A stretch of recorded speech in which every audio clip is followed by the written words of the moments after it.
the doctor's like, hey, we're going to give you some rituximab. It's based off of rat genes, this, that, and otherwise. Gives a lowdown on it. I'm like, hey, your throat's going to be a little bit scratchy. No big deal. But, it's 11 p.m. tonight. You're going to fall asleep. Who cares?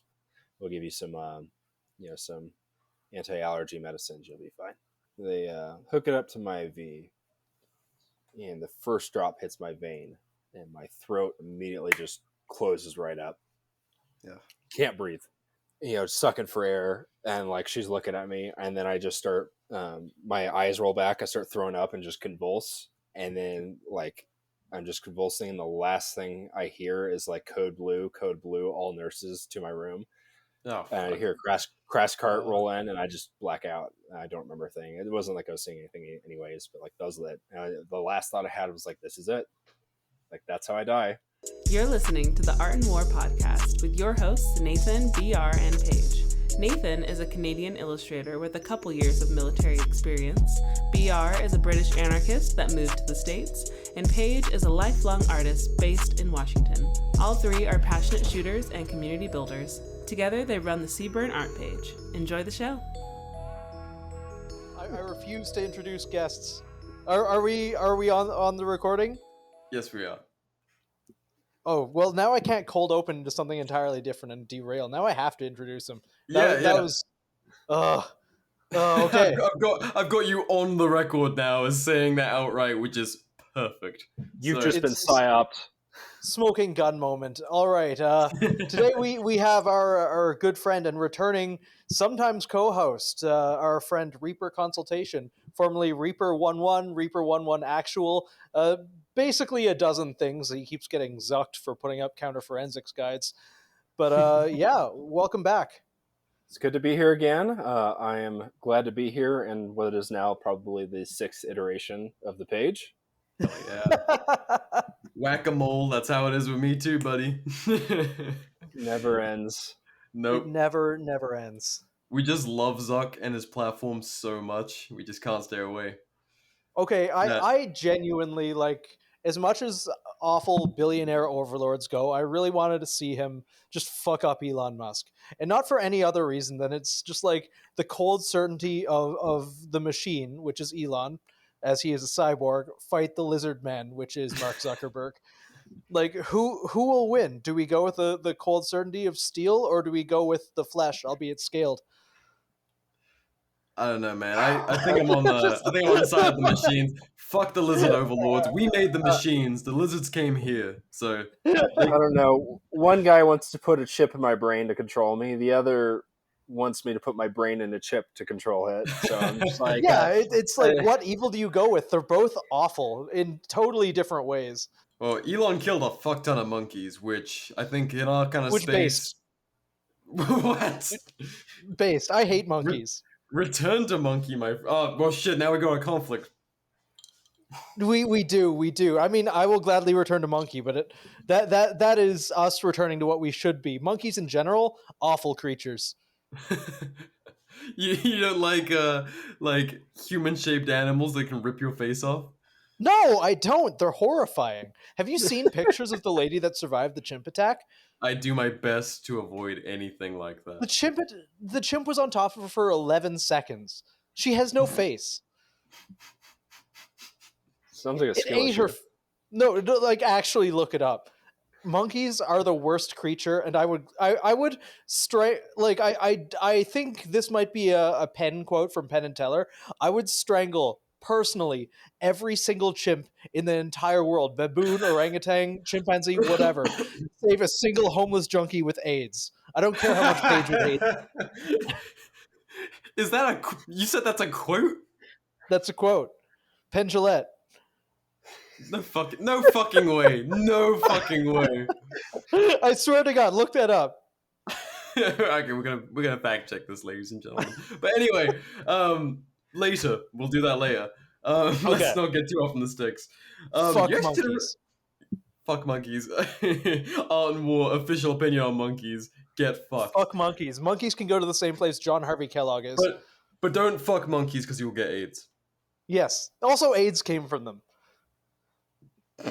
Anyway, this isn't a schizocast. We're gonna be trying to.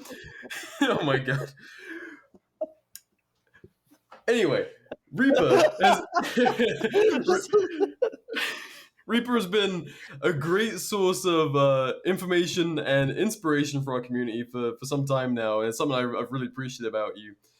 But you've always been a little bit of a enigma. Much to your credit, I think it's a great thing to be in this space, is to kind of leave them wondering a little bit more. But today we thought we'd get into a few more personal things, and nothing too doxing, but maybe a little bit of life experience, kind of help the young guys out there who might be struggling with, not necessarily the same things, but similar struggles in life, and kind of little dose of reality and how to keep going, and also kind of figuring out what you're about and keeping on with it. So I don't know, it's your life, man. Where do you wanna begin with this stuff?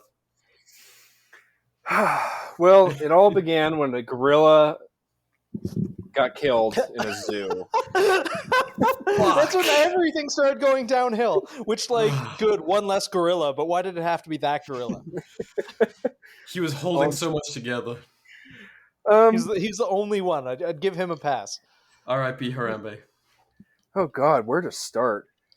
You've actually we sat down and you are interesting. You're very, very interesting, and that's the problem, because this can go so many ways.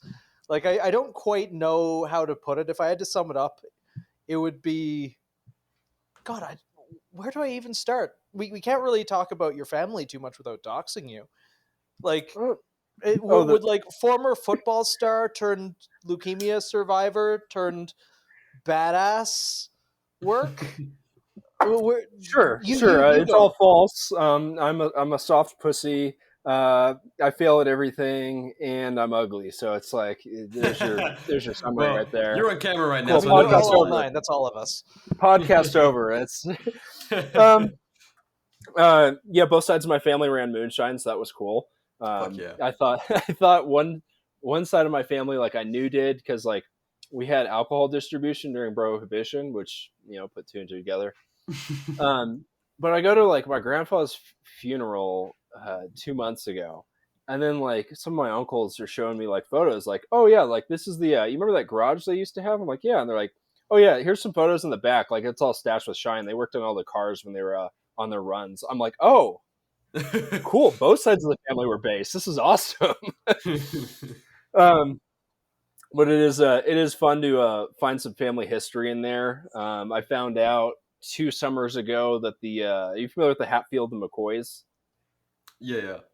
Just a little bit. Well, I found out, just so happens that the McCoys married in my family, so that was interesting. And just someone just dropped that on us, oh, do you remember so and so McCoy from so town? And I'm like, well, that's the town the McCoys are from. Yeah, and that's the time period they just got over the feud. Yeah. And that is the name of someone in that family. Yeah, okay. You just dropped that name and you didn't put 2 and 2 together there. So it's just I just found out a ton of interesting things about family, but it's completely aside from kind of the topic today. But family history is really interesting, and if you don't have family history or shoes to fill, you get to make those shoes, and that's really something to do in life. It's just that's something that's really interesting to me, is kind of looking back through your family history. And obviously not every single person in the family is going to be relatable to you, because we're all individuals end of the day. But when you find someone in your family lineage that's yeah, shit, I've got an interesting amount in common with them. My family's greatest claim to fame is fucking way back when there's a king killer, or an attempted king killer, who failed, got caught, got skinned, and then a book was bound with his skin of criminals. That's fucking metal. It is. That's dark. I wish he'd actually got the job done, but I was like, you know what? Respect that. So it's interesting when you're yeah, there were some rebels in my family tree. That's good to know. It's not just me being I'm not a one-off. I just imagine him pulling that off, and just the Halo 3 voice comes off, and just regicide. Hell yeah. It probably happened when Kennedy got dropped too. But... King killer. Wait, why do 6 guys have regicide tags? But anywho, Um, you know, finding your why. That's a tough one. Nathan and I, this is a backstory. Nathan and I are having some pizza, and I talk about how, like, in modern society, I have, like, I assume this is the same with you guys. How many guys are like, what is my reason for doing X or just living? Yeah. Right? Why do I get up in the morning? Yeah. And it's understandable because you have a multi-trillion-dollar propaganda machine telling them they're worthless, they're jack shit. It's telling them to be fat, watch internet girls, do nothing with your life, watch everyone else get rich and do stuff for their life and do nothing, right? And it's super depressing. And it's it's understandable to feel that way, like you just have no purpose. It's just this nihilism, right? And I would argue that the times we're in have some of the most unique and heavy burdens in their own psychological way. So maybe not like physical burdens like, the Irish famine or, the sacking of Rome or anything like that in our modern, quote unquote, first world society. But the psychological burdens are quite evident as we see kind of sick and ailing societies. And it's disheartening because you look at everything that's going wrong, everything that's evil, right? You have people who are raping and kidnapping children. You have dudes who are, just taking 40% of your income. You have guys who are having your business shut down because you're the competitor. You have all these different things that are just objectively evil. And you have all these other people who are pursuing and perpetuating this evil, and on the other hand you have these guys who are completely demoralized, have no reason why they get up in the morning. And I say, like, you have never, the psychological burdens are probably the heaviest they've ever been. At the same time, finding why to get up in the morning could never be. Yeah. If you just want one thing, it's don't be the opposite of what they are. If you have your why, you will find out how to do anyhow, because you get a lot of guys who are in that doomer mentality say, well, there's all this evil, like there's all these people in power with so much money, like it's going to be impossible. I said, with that attitude, you're definitely correct. If you change your attitude, you're also correct. Like whatever your attitude is going to be the reality in what you said. Sorry, there's a quote that I really like that I think I've brought up in this show before, but I really like it. It was by a wise man, formerly of this world. God bless him. Imagine a society that subjects people. Sorry, Br, you're going to have to fix this so I don't sound retarded. Imagine a society that subjects people to conditions that make them terribly unhappy and then gives them drugs to take away their unhappiness. It's already happening to some extent in our own society. Instead of removing the conditions that make people depressed, modern society instead gives them antidepressant drugs. In effect, antidepressants are a means of modifying an individual's internal state in such a way that would enable him to tolerate social conditions that he would otherwise find intolerable. RIP to a real one. This is RIP to your a reason real to one. find a hobby. But you circle back and it's like, how do I find my why? And that is a lesson I had to learn the hardest way possible. How do you find your why in this society? So I guess we can start going on a monologue here. Go for it, man. If we kind of rewind some years back, I'm going into college, right? I'm going to play college football. Life's great. You're a strapping young lad. You're surrounded by modern day vanity, the alcohol, the drugs, the girls. You're playing college football, like everything is going your way. You can cruise through, classes because you find them easy, right? Everything is going great. And, like just for some perspective, like I consider myself a traditional Christian. Like the life I am leading at that point is basically the complete opposite of the life I'm, live or attempt to live today. Just living a very life with physical pleasures. You're just waking up, work out, drink, eat, do everything that you think a college, football player would do. Life's great from that perspective, right? You think of like what every 16, 18-year-old wants today. That's probably what they want, and I would say that's misguided. But we'll get into that. And I'm going down this path of what I would consider like destructive. going into my sophomore year, things are going great again. We're rolling with that ball, and it's just, I would say at this point, it's kind of leading into, alcoholism, which is like very prevalent in colleges anymore. I mean, you look at anyone, how much they drink, it's just astounding. Um, and it doesn't build you up or do anything for you. But, we're leading up, like building my strength. I'm probably at this point, I don't know, 260, 270 pounds. I'm playing, tackle, offensive tackle. So we're like a big dude, I'm squatting 500 pounds plus. Um, whereas just for reference, not as much as my peers. My peers are squatting like 600 plus pounds. So a lot of, we're able to move quite a lot of weight, just a strapping young lad. And going into the spring season, like I am just feeling so tired all the time. Like I start missing our running practices because I'm just exhausted all the time. I'm like, I lose a little bit of weight and kind of get a little pudgier for no reason, despite my diet being the same, which looking back at my diet today, didn't look so good, but a lot of different things are happening. I go do an internship over the summer and I'm kind of like bruising up. It's really weird.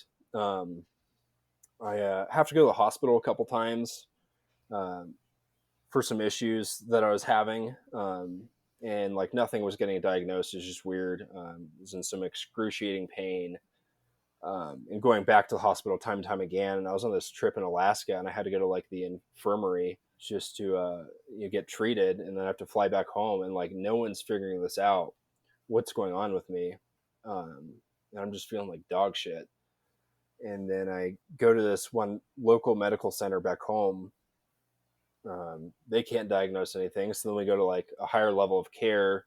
Try out a urologist of all things. He does a blood test, and I go back home. I'm not even home for like 15 minutes.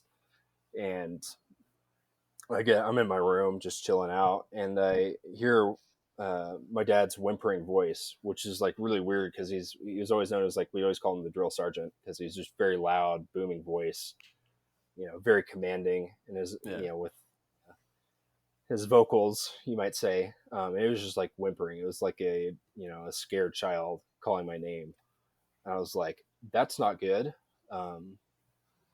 So I like walk into his office, and he takes off his glasses and is like shaking. And he's like, the doctor just called. We need to go to the hospital now. He's like, pack a small bag. He's like, your white blood cell counts are high. And I said, I took biology once. I know what that means. And I was like, that's probably leukemia. Fuck. Just the most, aloof voice in my head ever. And then we start, leaving the neighborhood in the car. I'm just kind of sitting in the passenger seat like, oh shit. And my dad, asked me, he's like, hey, call our friend doctor. Just like pick his brain real quick. And I was like, my white cell counts are high. What's that probably mean? He's like, well, he said, they're taking you to the hospital right away. I said, yeah, they have a space reserve. He said, it's probably leukemia or lymphoma or something along those lines. I was like, okay, we'll talk to you later. The most quiet car ride for 30 minutes, and the questions start popping up like, am I going to die? It's like, I'm 20. This is not a thought I've ever had to really have before. Like, yeah, life's just starting out. Yeah, and it's like, this is not how 20-year-olds usually go out. Usually it's like, hey, they got in a car crash, or they did something stupid at a bar and broke their neck, something like that. Like, but not like, hey, you're gonna die of leukemia. So we get into the hospital, and the emergency room's just jammed. Like every seat's taken, people sitting on the floor. And then I like walk up to the front to check in. I'm like, hey, my name's XYZ, and they go, okay, follow us, and just like take me right in. I'm like, that's not good. Hey, and then, great. They're like, we don't have any beds for you right now. We're gonna put you in the pediatrics, ER room. I'm like, okay. You open up a space like an emergency to like take me. Okay, noted. So they sit me down on this like tiny ass, like bed. Like I'm not even fitting on it. It's just like, me, just Gigantosaurus sitting on like something a child would like lay down on in the ER room. And they put me in this like private room. And they go to like try to, they prick me, to get the IV in. They start pumping me full of fluids, and they go to try to prick me to pull blood, and they can't. Like they can't pull blood. Like the needle's not thick enough, and they're like, "That's weird." They go try again, same thing doesn't work, and they go to like up a size a needle, and they have to like keep doing that. And they pull out my blood, and it's literally fucking Jello.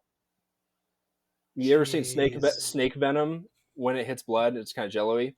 It wasn't that exaggerated, but like still like very like gelatinous, I guess you'd call it. No wonder you're feeling so fucking tired. Yeah, right. And they just start pumping me full of fluids for hours, and like I got no answers, no idea really what's going on. And then I guess some like student researchers were in, and they're like caught wind of it, and they're like, "Oh, a 20-year-old with like high blood counts. Let's research this guy." So I ended up, kind of being part of a study trial for things, which ties in later. But they eventually moved me upstairs, and I get my own place. And then the thoughts are coming in, and it's like, this is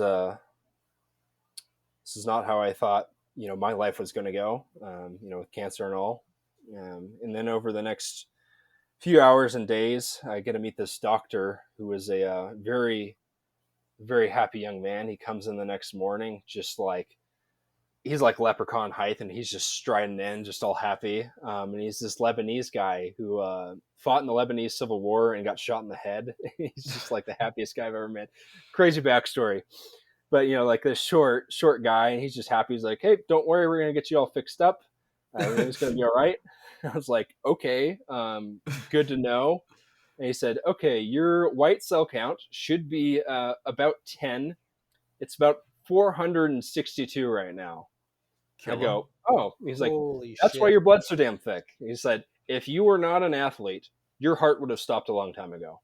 He said, "Your liver and kidney are 30% expanded over what they should be. Your heart is inflamed. Like every organ in my body was basically just like inflamed, which is why I got pudgier, and working overtime to literally pump out white blood cells out of my body because my body was just, freaking out." And he said, "You know what? Don't worry. Your white cells count is high, but you got very lucky." And I said, "Okay, I got diagnosed with leukemia.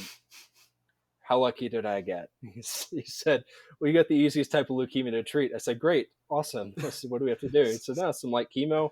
If this was 20 years ago, you'd be dead, but don't worry." I was like, "Okay." Like, oh my god. It's like I'm going on a roller coaster of emotions here. But come to find out, I get diagnosed with chronic myelocytic leukemia, which nowadays is treated with pills. Very interesting, and actually, great advancement compared to, just you're going to die, because 20 years ago it was like an 80% fatality rate. Yeah. So they basically they kept me in there for, I want to say, 3 weeks or so in the hospital, and it was really just bringing my white cell counts down, a little bit of like light chemo stuff, and some other medications to help my body flush out and recoup and get back to homeostasis. And during this, they would have to do bone marrow biopsies, which are excruciating. It's most pain I've ever been in my life. So basically what they do is they roll you over on your stomach, dope you up, and they take either a hand drill or DeWalt drill and drill in the back of your pelvis. Holy shit. Oh, man. That's not the worst part. The worst part's when they put the secondary needle in, they suck out your bone marrow. The closest way I can describe it is it literally feels like your soul is being sucked out of your body. It is excruciating. So they dope you up quite a bit, and it was never enough. You're just screaming during it. And I remember like my bones were so dense from working out and being an athlete that they literally, like, the doctor had to like get two nurses to hold up his legs while he like did a plank and like hand drilled into my Oh, pelvis. Like I remember he was even like cussing, like, holy crap, like this is not the case. So it was that very is not what painful. you want to hear when you're face down on an Yeah, operating table. Oh yeah, my you god. know, and it's not like you're unconscious either for this. Yeah. What, can you So, not be unconscious for that? well, this we'll get to this later. Um, so because I'm inpatient, I have to be conscious. So it's, they feed you a lot of morphine and that kind of stuff, hydromorphine, which I, in my previous hospital visits for the symptoms I had prior to this, which should have been the cue of why I had cancer. Hydromorphine makes you hallucinate, which I did not know the first time I got it. It's So I'm in Alaska, right? I have to go to the hospital in Anchorage. They're like, we're going to give you hydromorphine because they're just like, they're Alaskans. They're down to like ball and all that. They don't care. God bless them. And they're like, yep, hydromorphine, give it to them. And then as soon as it hits your veins, you're like, man, I feel awesome. And I'm looking at the walls. I'm like, wow, and it's like wallpaper full of like doges like dancing on the wall. I'm like, wow, this is crazy wallpaper. I didn't know they had like a digital like wall. And it's probably like 15 minutes into this. I'm like, oh, I'm hallucinating. So once I started giving you hydromorphine, like it's the biopsy isn't as bad, but it's still pretty brutal. But after 3 weeks, they spit me out of the hospital. I go see an oncologist, and they start me on a pill regimen, which, lo and behold, the pills happen to be created by a neighbor of ours. Actually, was the one who developed it. So it was like really crazy. And the other crazy part was I didn't have to pay anything, which was also really crazy. I'm thinking those two tie together. But I got really lucky. It was such a strange case to get out that easy, But during my stay there, I was sharing rooms. Sorry, I missed this part. During the first day or so, I was sharing rooms with some like random people while they waited to get me a room. One guy was a lifelong smoker who got lung cancer. And complaining about his life and his, oh, this sucks, XYZ, and you're just in your head like, dude, maybe I deserve that, my diagnosis in some way, but like, dude, you made a conscious choice every day with what you're doing. Like, what do you want me to tell you? Like, I feel sorry for you. The box literally tells you what happens. Yeah. Like, you're going to get cancer. Sorry, it sucks, but oh well. You don't get to sleep because he's hacking up a lung all night, this, that, otherwise. But once they moved me up to the oncology room, you can't just sit around all day because it's boring as shit. You're surrounded by white walls in a 10 by 10 room. It's basically a jail cell. So you get to walk around all day, which I do, just basically laps around this whole circle, miles at a time, just because you're bored, do lunges, something, just try to stay active. Because laying in bed is just not it. It is boring and depressing. My room was actually right next to the elevator. And the interesting thing was I got to see how many dead bodies I rolled out each day. Is probably 1 to 2 each day. I don't know what their diagnoses were. It could be something simple, like lung cancer, but it's face covered on the cart, rolling through. And I remember, walking each day. There was this young boy's room right next to mine, and the kid, he was probably about 9 or so. His room was decorated. They had wallpaper and everything. It was like sports themes, decorations all across it, pictures hung up. Like it looked like they took this boy's room and like moved it in here. And I'd see him every day, and he was always smiling and chipper and happy. And then one day I heard a lot of crying and wailing from the room, from the parents. And then it stopped for a bit, and then they rolled out his body a little bit later. And you think about everyone who's in there who made a conscious choice with their life, And there's this 9-year-old kid who didn't even get to live that long, did nothing wrong with his life, and he went his way. And you think about everyone who squanders their chance at life and just chooses to do nothing with it, and here's this kid who would literally just kill to live their life. I cried a lot that night, and still to this day too. And I just thought, you know what, these parents think that he died for nothing. I said, I don't want this boy to die for nothing. I want him to be my reason why I do everything I do. And I just, from that point on in my life, just felt motivated, like for this boy who just died, probably from reasons that could have been cured, or got sick from reasons, from the chemicals put in our water or food or something, and like just felt this anger in me that, like, the powers that be definitely don't want this kid healed because he's not their kid. He's not going to make them money. And it never sat well with me. And it really doubled down on a nonprofit I was working with. And this nonprofit is basically scheduling like people to like do a DNA test, and it's not for anything nefarious. It's literally just to see if you're a match for someone who needs a bone marrow transplant. And I'd been working with it for the last 2 years. I was like, fuck it, I'm leading this shit. I don't know if he could do that, if that would help him at all, but like, I'm going to do that. I'm going to come back, play football. We're going to bowl out and do what we got to do. Like, this kid needs someone to carry on his legacy, and like, why not me? Right? Like, what would that boy want me to do? Like, how would he want me to live my life? If, why squander my chance at life when he didn't get his?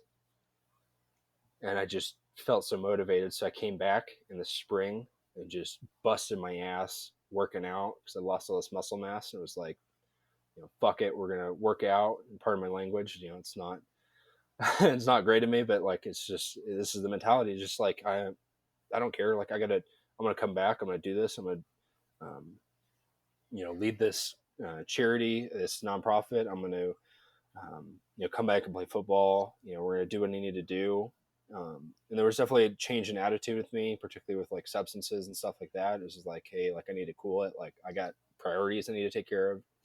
I got to take care of school, and like work through some of the side effects of the medication. They're not massive, but it's kind of like having, a mild cold all the time. You're a little bit of pain all the time, a little bit of like, kind of flu symptoms all the time. It's just like, you're not feeling great, but you just got to deal with it. Like, no one's going to feel sorry for you.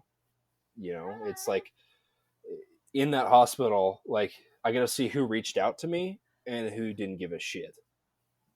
And it is extremely eye-opening how many fair weather friends each of us will have, and who you didn't even know was a friend, but is an ally to you. Like, that is a testament of character right there. And it was really tough because the people I thought would, even say so much as hi or knew, I knew they knew, didn't say anything. And it's like, they didn't know the status of my condition. They didn't say anything. That was extremely emotionally difficult for me. But my teammates all reached out, and they were actually, the first day, they didn't even know like if I was going to die or not. They're like, hey, you can't be in the hospital for special needs, right? You actually got to be sick.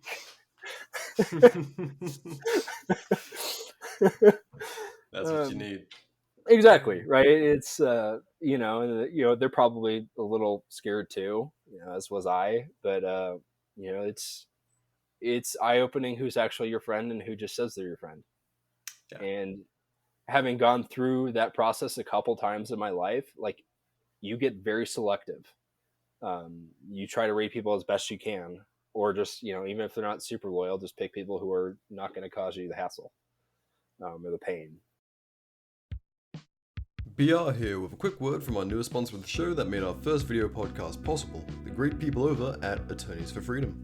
Attorneys for Freedom are a real criminal defense law firm offering attorneys on retainer for legal representation in self-defense cases, and are not some insurance company or provider. This means that Attorneys for Freedom are able to cover scenarios that are often denied coverage by other programs. Self-defense scenarios such as while in gun-free zones or sensitive areas, while under the influence or on medication, scenarios where you knew your attacker, and while using any weapon in self-defense, from a firearm to a household object or otherwise. Additionally, Attorneys for Freedom will not drop you from coverage, nor will they ever ask you to pay them back. Even if you take a plea deal where you admit guilt to a criminal act, Attorneys for Freedom will not ask to recoup their fees. Attorneys for Freedom covers 100% of your attorney's fees in the event that you can reasonably argue that you were acting in self-defense, and now you're facing serious felony charges. The primary key to coverage is their ability to reasonably argue self-defense in court.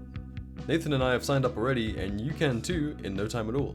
The National Self-Protection Plan is available with a one-time sign-up fee of $100 and just $35 per month after that. Family plans and annual rates are also available. Signing up via the link in the show notes or via the Seaburn Art Instagram bio link helps support the show with both your initial sign-up and every month you retain Attorneys for Freedom services. Get covered in all 50 states, support the show, and have peace of mind that should your worst day come, Attorneys for Freedom has your back. Thanks for listening, people. How's it going, lads and ladies? BR here with a quick word from the longest running sponsor of the Art and War podcast, Advanced Warfighting Solutions. AWS have been making tough as hell gear for decades right here in the US in North Carolina. Nathan, myself, and thousands of others run that gear through the ringer and trust our lives to it, whether that's LARPing in the woods or dragging kit through war zones. AWS manufactures many great packs, pouches, plate carriers, and our personal favorite, the SMU Operator Belt. A set-and-forget gun belt that crushes in build quality, capability, and excellent feedback from its many users. We are tough on our gear here at Art and War, and the SMU takes that treatment in its stride. Though already at a sweet price point, you can knock $10 more off your SMU belt with the code ARTandWar10 at awsin.com. The code and link to the AWS website can be found in the show description. Thanks for listening, now let's get back to the show. So that was a good lesson. But, coming back in the spring, things are going well, lifting, everything like that. How old were you at this point? We were rolling into, what was I? I was 20 still. Oh, damn. So you got through the whole thing. Like, how long was the whole, from diagnosis to kind of trying to get back on with your life? Oh, immediately after I got out of the hospital, I'm like, cool, we're rolling back into this. Like, how long were you in the hospital? About 3 weeks. Or so. Oh, really? It Wow. was fairly quick for this, because it was so treatable. Yeah. Thank God. And there are those side effects, but you're working through those, and it's just you're just feeling like crummy, shitty all the time. Yeah. But it's it's just like whatever. Like, this is life. I got very lucky. Like, I'm blessed. Like, this could have been way worse than what we thought. Like, who am I to complain? Right? This is a great story on modern medicine and everything like that. And then we roll into the summer, and then I'm just feeling weird again. I'm getting the same side effects I had before, which included like really stiff joints, like extreme pain in one part of my body. Like, my knee is completely locked up. Like, I can't like stand. And then like I start getting chest pains. I'm like, I should probably go to the hospital. Well, if we rewind that a few weeks ago, a month prior, I was at the oncologist, and I had a dream when I was down at school. In this dream, I looked in the mirror. I was in this strange place, and I was like bald, and I couldn't recognize my face. And I go, that's weird. And I got a call the same day from my oncologist, like, hey, we got some weird readings in your blood results. It's no worries. We'll just see you next time you come in. It was probably just a screw up. I'm like, okay, no problem. But then like I start getting all these symptoms again with the chest pain, and I'm like, that's weird. I should probably go to the hospital for that. So I go to my local hospital and like wait in line, and there's not really anyone there, but it's just not a ton of staff. And they're like, hey, what are your symptoms? I'm like, chest pain, this or that. They're like, we have a sign that says like, you have chest pain, you come to the front of the line. I was like, yeah, but I didn't want to bother anyone. I'm like 20 years old, like it's not a heart attack. Yeah. And they're like, oh my God, you're such an idiot. Get back here. Right now. He's sitting there like, I'm chilling. I'm fine. It's just tightness of chest, whatever. And then we like go in there, and I'm like thinking like, hey, this is probably a reaction to the medication, like because this stuff has weird things. I was like, and the failure rate is like non-existent with this stuff. So I was like, yeah, we're probably fine. It's probably just a side effect. And they do some blood tests. So I'm like, hey, make sure you do like a CBC test, which is like for your white cell counts, your platelets, your red cell counts. Just like, it's just a baseline test that everyone should do when you go to the hospital, right? Which was common sense for anyone in the medical industry, except for the people I previously went to for the last time I got diagnosed. Blows my mind. Because they're like, oh, you're just taking drugs. I was like, no, the fuck, I'm not. I haven't been taking shit. Dude. Like, you're an idiot. Like, just believe me, please. Anyway, they do some tests, and I'm just sitting there, and the ER doctor comes in, and she's definitely Mediterranean or like Arabic, something, very like dark olive complexion, pale as a fucking ghost. And in my head, I'm like, that's not good. And I said, before you say anything, you have bad news because you don't look good. And she nods, and I go, is it back? She goes, which one? And I go, which one? Come again? She goes, you have multiple. I said, fucking come again. And she goes, you had acute leukemia before? I said, I did not. But okay. And I had acute lymphocytic leukemia, acute myelocytic leukemia. So we had advanced stages, right? And then we didn't have the exact stage it was in at that point. And she listed off a couple other things that I honestly don't remember. And I said, okay, you can go now. And for the next, honestly, hour, it was the most deafening silence I'd ever heard, and literally deafening. You know when you shoot a gun and you weren't wearing ear pro, and it's just like you don't hear anything? Yep. Yeah. It was like that. And I go, the odds, because the odds when you get cancer again flip on you. Like they get very, very, very bad. Like in terms of recovery, survivability. Yeah. My survival chance was 23%. And in my head, it's just deafening. I'm like, so basically what's going through my head right now, I'm kind of doing the math. I'm like talking to myself in my head. I'm like, you know what? The odds are I'm probably not making out of this. I said, you have one of two options.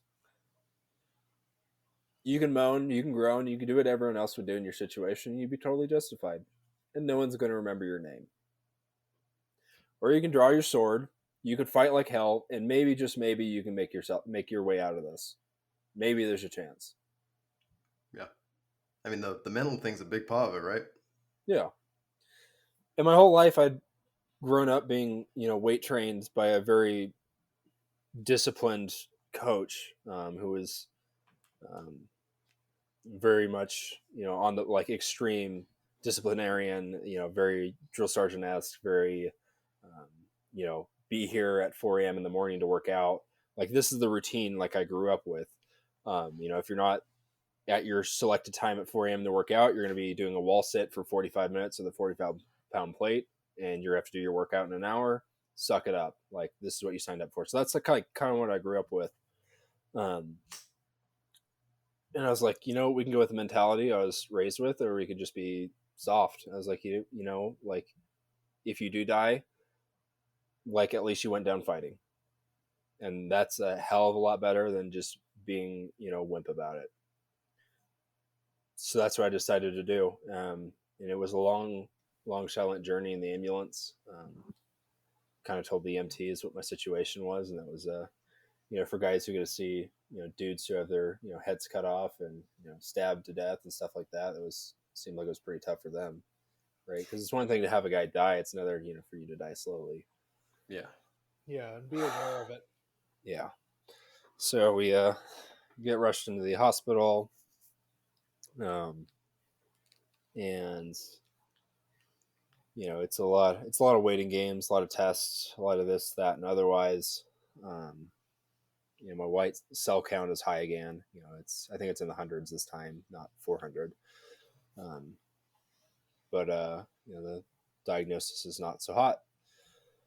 My cancer had, similar to how bacteria adapts to antibiotics, had somehow adapted to the chemotherapy. So I'm kind of a, 1 in a million, I guess. and had become way more aggressive and mutate. So it like developed multiple types. It got way more aggressive, completely advanced, like the exact opposite of what you want to hear. You know, a lot of questions start coming up, because then like you're really dealing with like the death question of like, what's my legacy? You know, what's my send off? You know, what is my story going to be? And I kind of decided then and there, I am walking out of this place alive. I don't care what the odds say. Fuck it. If there's a 1% chance, there's a 1% chance. I'm going to be that 1%. I don't care. Right. You know, fuck you for telling me otherwise. It was just that entire attitude of like, fuck it, we ball. Like, That's awesome. I am going to create my own luck. And if it takes every bit of strength in me, like that's what I'm willing to give, 110%. And that's what I did. So it began a long and very brutal journey. My first day of chemotherapy was less than ideal. So after a few weeks in the hospital, they're not even doing chemo yet. You know, they're just, you know, testing you, figuring out like a chemo plan, et cetera, doing tons of stuff. Like, this isn't like an easy fix. Like, this is going to take some strategy. But my first day of getting chemo, after days and days of just, you know, walking around doing lunges all around the place, you know, the first round of chemo in the morning was fine. It's like, okay, cool, I don't feel bad, whatever. And then rolling into that night, the doctor's like, hey, we're gonna give you some rituximab. It's based off of rat genes, this, that, and otherwise. Gives a lowdown on it. I'm like, hey, your throat's gonna be a little bit scratchy, no big deal, but you know, it's 11 p.m. tonight. You're gonna fall asleep. Who cares? We'll give you some, you know, some anti-allergy medicines. You'll be fine. And they hook it up to my IV, and the first drop hits my vein, and my throat immediately just closes right up. Yeah, can't breathe. You know, sucking for air, and like she's looking at me, and then I just start, my eyes roll back, I start throwing up and just convulse, and then like I'm just convulsing, and the last thing I hear is like code blue, all nurses to my room. Oh, and I hear crash cart roll in, and I just black out. I don't remember a thing. It wasn't like I was seeing anything anyways, but like that was it. The last thought I had was like, this is it. Like, that's how I die. Until I wake up with a morphine hangover at 4 a.m. Like, God, nurse rocks in. I'm like, what the hell just happened? And she said, well, you had a seizure. You started throwing up what we thought was blood. And we were all very scared. So we had to call every nurse from the building, you know, this, you know, 10-story, you know, 15-story tall building to get in here to like figure out what's going on. And then we saw a bag of flaming hot Cheetos in your garbage, and we put 2 and 2 together. And they're like, you just had an extreme allergic reaction to this. They're like, we're going to go a very light dose with tons of like, you know, anti-allergy medicines and like roll you into this. And, you know, over time, it ended up being the easiest chemotherapy. But like, that's how my first day went. Wait. So what did the flaming hot Cheetos do? You were allergic I ate them. I ate flaming hot Cheetos and threw them up, and it was just all red. That was blood. okay. Looked like just all of your guts were all over the floor.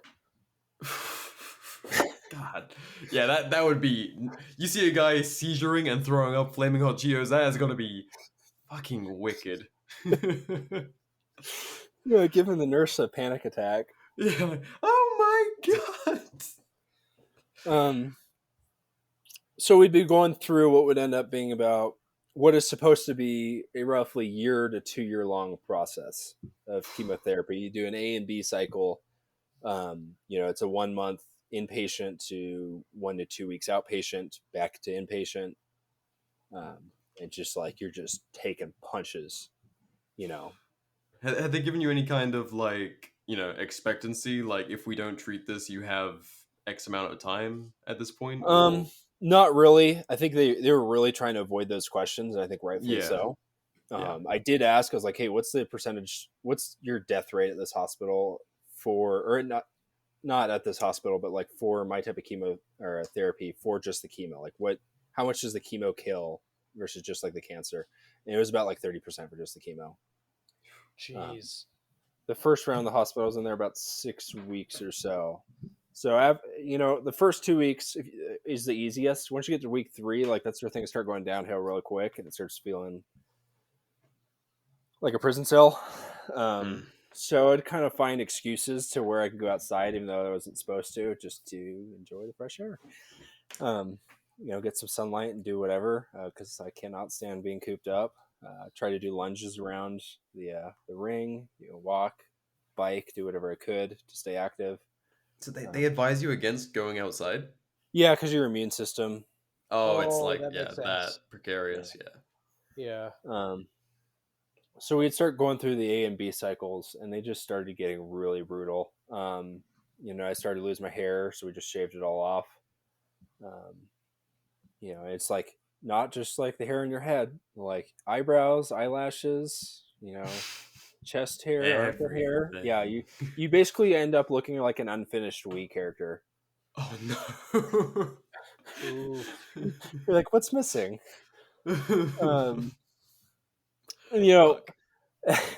At one point I had enough energy to kind of like walk to the mailbox, so I took our family's Rottweiler out, and here I am wearing a white tank top and sweat shorts with a Rottweiler, looking like a skinhead, like walking down the street, and everyone was this guy is really committed. Oh yeah, everyone would just like walk the other side of the street, and like here I am, like barely making it to the mailbox just to get outside. Did you still have were you still quite like a big dude even on chemo, or Yeah, had you lost like a lot of weight? At that point, I still had some weight, but like as time went on, like you start losing weight. Like I was probably 260 then, and by the time I went in through final treatment, I would ended up being 172. Fuck. So, but we're going through this process of like, what do we do because I need a bone marrow transplant donor. Like, there's no way you can come back from this. Like, you got to literally wipe the slate and start over. And we're testing family, and it's like, well, my brother's a half match. Ideal's a full match. So we can go with the brother, or we can wait. Question mark amount of time to find a match. And I'm like, you know what? I want to have the fastest recovery time this hospital's ever had. Which is what I did with the first cycle I had. I said, what do we normally do? And they said 8 weeks. I said, it's going to be 6. I don't care what you say. Like, we're going to do 6. And that's what I try to do every time. I'd always, every morning, get up, have, make my bed, shower, brush my teeth, and just like take care of myself like I normally would. Make that bed clean and pretty, do some workouts, read some, and just like not let the situation define what my reaction was going to be. Yeah. I wanted to define my outcome. I will die when I'm ready. I will write my history, and no one will do that for me.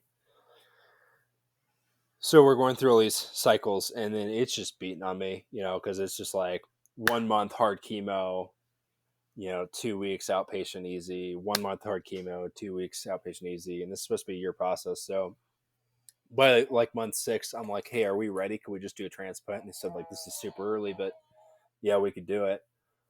And, in between, we're getting people visiting me and taking care of me. And that's it's a round 2 of figuring out who's your real friend and who's not. Yep. And by this time, I feel like I'm kind of a little bit of a veteran, so didn't put too much effort into people who didn't care for me. It was nice to have that experience before, as tough as it was. But we're rolling into this final cycle, and this is going to be like a multi-month thing. I think, what was it supposed to be, like 2 or 3 months? I think it was for the final cycle. So like a long ass time in the hospital. And they what they do is they would end up putting me on 14 different types of IV chemo at the same time, 2 oral in radiation. You were in a positive pressure room in a special unit in oncology with like 6 other rooms. So it's basically pushing air into the room so no bacteria or viruses or anything can get in. But they had me on 14 different types of IV chemo, 2 oral, and it would be the most brutal process I've ever go through. Bear in mind, every month I'm getting a bone marrow biopsy, and they're just fucking awful. You know, we're dealing with all the nausea that comes associated, like all your standard side effects. You know, you get really weak during those 1 month cycles. You have to try to build your strength up. In the 2 weeks, you get, outpatient chemo. It's like get knocked down, pick yourself back up, get knocked down, pick yourself back up. Oh. The best way I compare it to is like, hey, if you had to fight a 5th grader, could you win? They're like, yeah. I said, if you had to do it again the next day, could you win? They're like, yeah. I said, if you had to do that for 365 days, do you think you'd start losing? They're like, yeah, probably. Man. Something like that. It's just that process of like, it does not end. Pushing the boulder up the hill. Yeah, because like, it's this thought went through my head. It's like, there's no cheat code. There's no way out. There's no plan B. No one's coming to save you. It's up to you. You're the only one who can save you right now. Like, positive mental attitude and no one's going to feel sorry for you. In fact, some people are probably happy you're sick. So you can feel sorry for yourself or you can get over it. And they're doing these biopsies, but between during like the 1 month treatments, and they're just excruciating. I mean, I'm on like 3 milligrams of like hydromorphine, so it's just a shitload. It's like a horse dose. Did you ever kind of become accustomed to it, or was it just hallucinations every time? It was hallucinations every time. You do get hooked on the opioids a little bit, just because like you're in so much pain all the time. Yeah, everything fucking hurts. And I remember one time I got it. This was in the last stretch of chemo I had. Like they gave it to me, and they gave me like a strong dose because I was like, guys, I'm so over feeling this bad. Just like load me up. And my favorite nurse like advocated, and she's like, you heard him. If you don't give it to him, I'm gonna beat the shit out of you. And I was like, I love you. And they're like, all right, let the man be high for an evening. Listen to the lady. And they like loaded me up, and they do the biopsy, and it was still excruciating, but like we got through it. You're just like, it's just like being extremely drunk and like in pain. You know what I mean? Like where you're like not processing everything, but it still hurts. Yeah. And like I roll over and I sit up, and I'm like, Mom, Dad, I could read this Korean newspaper. And they're like, what? I'm like, look at it, like I'm reading Korean, guys. I'm just like, I did this drugs. They taught me Korean. And it just happened. Like this is how much it puts you out, with opioids and all that. And so don't do drugs, kids. Opioids that were in your life. This is like, it's just this whole process. They're doing spinal taps, those were god awful because they'd always have like the new doctor come in and do it, and it's just like gets to the point. It's like, guys, look, you're having the new guy do it. He just got. I've been here for months. He just got here. Like he doesn't even know what he's doing. He's hit my spinal cord twice. It's excruciating. It's just, and I just got so over it. I'm like, I want the real doctor to do it, or I'm not leaving. Or I'm not doing this, right? And they're just like, oh, fine. And it's just like such hesitant. I'm like, guys, I'm tired of being in pain. Like I'm a freaking human here. I'm not your training tool, please. Yeah, and I got really old of that. It's just like I'm in tons of pain. Why would you do this to me? Or like not just advise him on like how to actually do this properly. And you keep doing this, and it's like the same with nurses too. Like you get some really great nurses, you get some really great doctors, and you get some who are just like total knuckleheads who have no empathy, no reason being there, or any other thing. Like they're just like inept socially.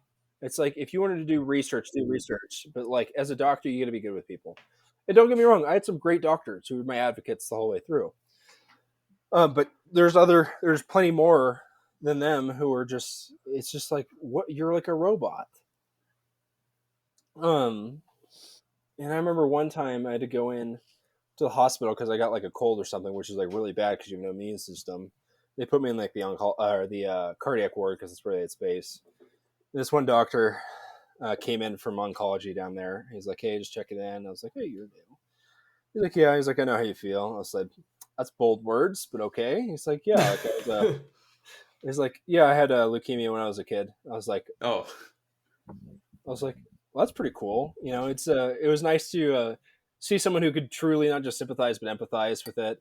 And you get plenty of people who, like, their parents or sibling or something were affected by cancer, and that's why they join. And those people are always really good. Yeah. Because it's just that personal connection. But the guys who are just like, oh, this is complex, this seems cool, they're just inept socially. Yeah.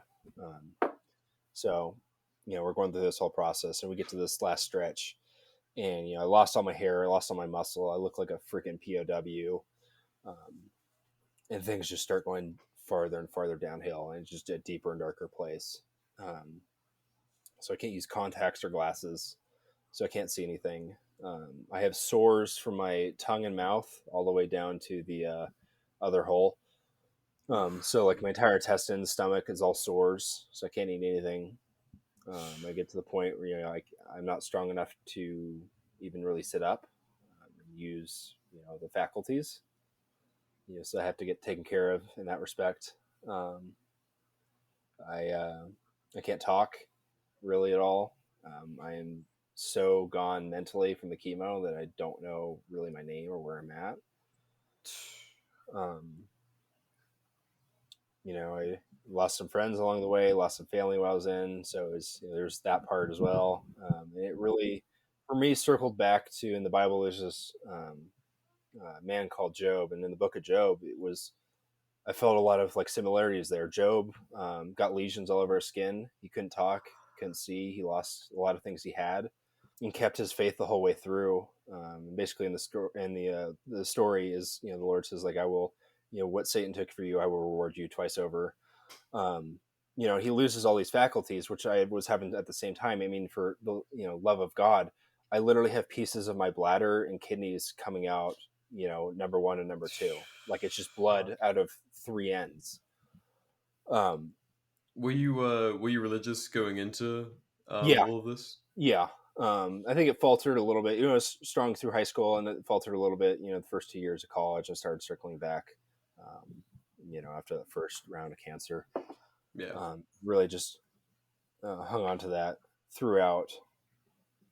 And I felt such a connection there. It's just like, I'm at the lowest low I could be. I have to have someone wipe my butt for me. And I remember sitting, like, being helped into the bathroom, and like I have to hold myself over the sink and just looking up. And I looked at myself, and I had no hair, and I didn't recognize my name or my face. And I remember that dream, and I was like, oh my God. And, it was just, my mom helped me back, and I cried, and I said, Mom, I have not complained once through this entire process. And I looked at her with tears in my eyes. I said, this sucks. I said, this sucks. This is the lowest I could ever be. Everyone else is living their life, and I am stuck in the most pain I did not know was possible, physically, mentally, spiritually.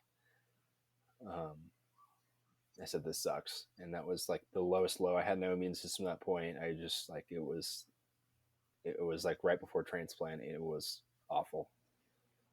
I would not wish that on even, Klaus Schwab. But it was brutal. And throughout this entire process, like, I'm feeling my body quit on me. Like, I feel my heart skip a couple beats and stop, and I'm just like, I am not going to die today. And just like this would happen constantly. Like, organs would start to, kidneys would start to flutter out and fail on me. And I was like, I'm not going to die. I don't care what happens. It's just like this. I would always tell us to myself, and I'd always sing this. There's a Johnny Cash song, but it's actually based on an old Southern hymn called "Ain't No Grave Is Gonna Hold Me Down," and I always sing that every day, a couple times a day. I'm just like, I'm not going to let my body quit on me. It is going to do what I want when I want it to. It is going to be my slave. And just constantly pushing myself through this. And it's brutal because, like, you can't even sit up. You don't have the energy to sit up.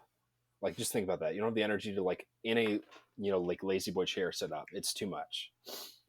You can't read because your mental faculties aren't there. You can't watch TV because your mental faculties aren't there. Although I would put on NASCAR every day because that was on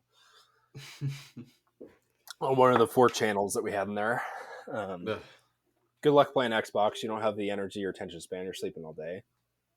Sleep, quotation marks. It's not really good sleep. It's just kind of like days. Because you just pain, uncomfortable, and your brain's up not on drugs. resting. They're giving you synthetic marijuana. Damn it. I know. It's just like, you have liquid coming out of you. I hadn't eaten in 7 days. It's just the lowest low I could really imagine for myself. And of course it could always be worse. But it doesn't feel like that when you're in that moment. You're just like, Sure as hell not. This is pretty much as low as thing people can really get. And then we went to the transplant portion. So they kill all your bone marrow and everything. So you have no immune system. You're taking I want to say 15 pills every 4 hours. It's tons of drugs. Oogles of drugs. And you're nauseous as shit. It's just awful. And you see everyone in there who's doing other oncology before they permanently lock you in the room for a few months. And like, they got these death bags under their eyes and they just look like they're zombies. I'm like, why do I not have that? And there's another lady I met and like, she didn't have that either, but everyone else does. The other lady I met who didn't have it was super peppy, upright, smiley all the time, which is what I always tried to do myself, not to toot my own horn. And I think a lot of that came down to just like your attitude. Like, your attitude will determine reality. Learn to dance in the rain. And because there's another girl in there who's my age too, and she had little death bags under her eyes. And I never really got those. I looked like shit, but I never got those. But you roll into transplant. So with my brother, they have to put a giant tube in his neck and get the basically filter the blood, get the stem cells out. And they had to bag those up because I wasn't ready for them yet. They freeze them, put a chemical in there. And then a few weeks later, they give it to me. And they, bear in mind, I have a tube in my chest that connects to my heart, and then I have a tube in my arm that connects to my heart. So I have a giant. And that's like permanent while you were going through this? Or? Yeah. Well, not the one in my. Actually, yeah, they were both permanent. Yeah. At the time, they were both permanent. Big old, pinky size tube in the chest, and then a little tiny straw in your arm. And you could feel them too. It's not feeling like a science experiment. Yeah, pretty much. Especially because that was such a rare case. They're testing all this shit on you. You kind of just feel like a lab rat. You're getting, researchers constantly coming in, and, taking notes and stuff. It's just like. And how does that feel? Fucking awful. Yeah, I feel like awful. I feel like shit. I'm bleeding out my asshole. What do you want me to tell you?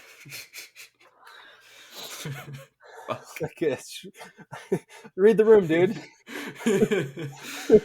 It's like, I want to make a Chipotle joke, but I feel like it's kind of rude, given the.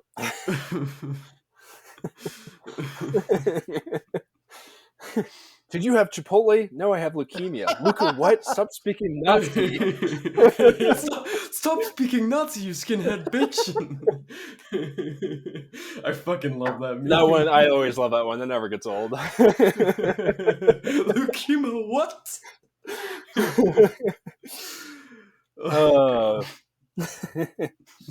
God, we'll get back on track, but I had one of my coaches one time, flew from downstate, and he went to In-N-Out and snuck me in food and brought it over and I had this giant milkshake, and the doctor's coming what are you eating? I was like, does it matter? I was like, I'm sick anyways.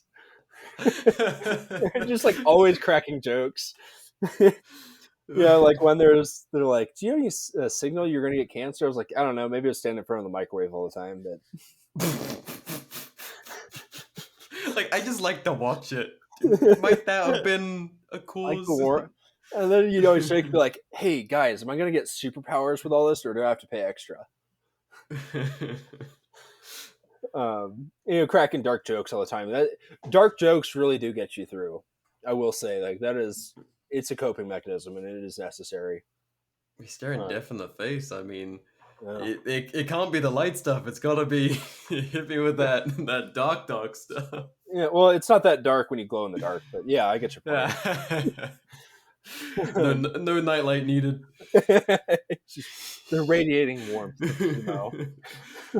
Oh, fuck. Which radiation actually did make me feel warm for quite a day or two. As they tell you, it's perfectly safe and stand behind like 3 feet of concrete. It was like 100,000 X-rays worth of radiation for me, but it wasn't a ton. But as they say, 100,000 X-rays. Yeah, like the whole process is absolutely freaking brutal. Your physical strength, while it does help, it gives you that buffer. Like at the end of the day, it's just your willpower. Like, are you willing to keep getting up every day? And no one's gonna feel bad for you. They're gonna pity you, but it feels awful. It's like pissing on you. Like no one cares. Everyone's moving on with their life. You're stuck here in this frame, just trying to survive. Quite literally. Yeah. I get the transplant, and they hook it up to my chest tube, and like the moment it hits me, it's weird to describe, but it felt like demons were like attacking my face, or like I was being attacked by a dog, like being slashed across the face. And I think it was the chemical they used to store it. It's a really unnatural feeling. Yeah, like I was just being attacked. It was weird, and I can't describe it. That's the best way I could feel, like I was being attacked. And for the next, they give it in like 3 stages. It was not fun. And then for the next 3 days, I have a fever like 108 or so. Yeah, and you're just drifting in and out. You're not even really conscious. They're just putting ice bags on your armpits, neck, and groin, and you have like 10 blankets on you. It's not fun. And then the recovery process begins. But you're just a frickin' skeleton. Like you got nothing to you. You used all your energy just to get through that chemo, and it's like, oh, you're still not over. You got to recover now. Hard part's just beginning. Cool. Yeah, and you're feeling like crap because you're still loaded up on drugs, but you're starting to come to more mentally out of that, and it becomes even more. What you thought was already mentally hard becomes even mentally harder to push through. And you got to go through the whole recovery process, and it's a long time. You're in there for a few months just trying to build up a couple white blood cells. Like we talked about, normal counts 10. We're trying to get to 0.1. Hell, I think it was it when you get to like 1.5 or 2, then they can release you from the hospital. Really? They're loading you on a ton of anti-rejection meds. I keep forgetting what they're called, but so you don't reject the transplant because it's not your DNA. Your body will reject it. So you're super itchy. Like you feel like you don't just feel like you're literally being attacked from the inside out as well. As 2 different bodies trying to figure out what the hell's going on. And then you eventually get to go home, and you have no muscle mass. So people got to help you around. And stepping out in that sunlight was the weirdest thing for the first time. I was basically shuffling in, my slide sandals, like sweat shorts and a t-shirt, and got a bandage on my chest, and a bandage on my arm with the tube still in me. How long had it been since you'd been outside? I want to say 3 months. Jeez. Oof. Yep. How'd it feel? Felt good, and then you can't really go back outside because all the pollen and things will cause your body to shut down. So you got to go back inside. Oh, that's God. Cool. Little microdose of sunlight, and then back into. Well, and you'll burn because you have no melanin, and all the drugs in your system are going to make you burn. So it's like, you can't go outside anyways. You're taking, I don't know, 20, 25 pills, 30. No, we were like 30 or 40 pills a day. Quite a lot. Yeah. Quite a lot. Constant doctor checks every few days, driving to the city, get checked, this, that. You're getting sick, and getting like even the smallest, lightest, teensiest cold just knocks you on your ass like it's the frickin', I don't know, AIDS. What people thought. I don't know. Make something up. Just the smallest colds will knock you out. So, you're going through all these drugs that just make you feel like shit. And it's just trying to build strength, because like I got home and couldn't even walk up the stairs at all. And that was absolutely brutal. So, we got to start the recovery process now. Colds, everything like this, the pain that comes with it. And it was tough, because you are, you have no strength. You can't really go outside. Still not independent. Yeah, you're completely dependent on your family again. You went from independent to now, like, you got to depend on other people to get food. It's got to be certain food, highly processed food, so you don't get sick from germs. Oh, good. I know. That's the best stuff. Yeah, so the worst food imaginable to get you healthy, quote unquote. Dealing with all the side effects of just the transplant itself, not even the medication. A lot of pain there, itchiness. Just having your body attacked from the inside out, and just working your way through that. So that takes weeks and weeks and weeks. And my goal at this point is to build up enough strength to go to the gym, which is highly risky just because you have no immune system, right? Gym's not necessarily a clean place. But this is the goal. This is where I want to get. And, in the back of my head, I'm like, maybe, just maybe, I could come back from a transplant and play football. Maybe. Not really on the horizon now. It's just one step at a time. But I think that's like the goal. And, the doctors are like, yeah, it's never going to happen. Old coaches, not the current coaches, but like the old coaches from younger life, like, oh, yeah, okay, it's never happening. People around town are talking, and it's basically like, fuck you, it's never happening. You're done. No, fuck you. And after hearing some of this, I'm just livid. It's just like, I came back and didn't die from this yet. And you're already talking shit. What have I done to you? And it's like, screw it. And I said, hey, when can I get this freaking tube in my chest out? And, I pushed, like, get it out as soon as possible. And they get it out, which wasn't supposed to be done at this point. But I'm just like, take it out. Take all the tubes out. I don't want them in. And I said, okay, cool, they're out.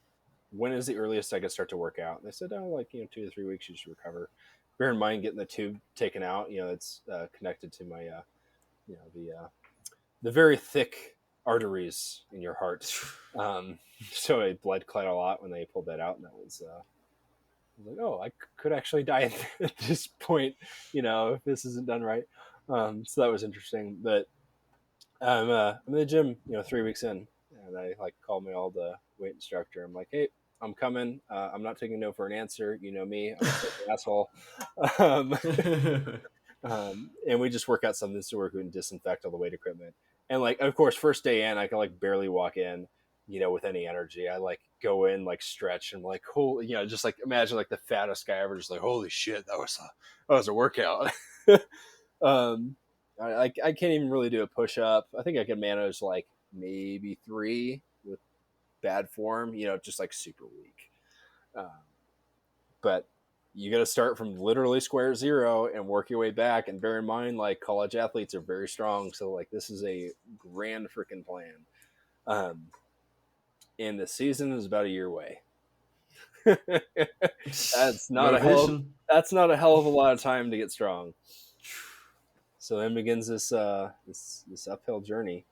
To start working out and getting to it, and it is brutal. I have no strength whatsoever. I think it takes me a month to even start to get to a squat with just the bar.